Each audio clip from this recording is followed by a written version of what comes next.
সবকিছু থেমে যাওয়ার পরও সঙ্গীত যেন তাকে ছেড়ে যায়নি। নীরবতার ভেতরেই ধীরে ধীরে তৈরি হয়েছেন এক নতুন জাস্টিন বিবার। আর সেই অপেক্ষার ফল হল সোয়াগ। এটি শুধু একটি অ্যালবাম নয়, তার জীবনের নতুন পাতা। মূলত সোয়াগ শব্দটি দিয়ে বোঝানো হয় আত্মবিশ্বাস, নিজস্বতা আর আভিজাত্যকে।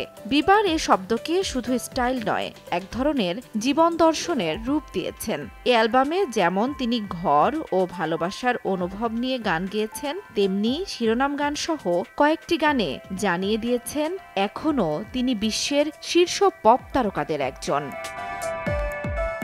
11 জুলাই হঠাৎ করেই মুক্তি পায় অ্যালবামটি। এরপর গানের সুর ভেসে ওঠে রাস্তায়, ক্লাবে, রেডিওতে।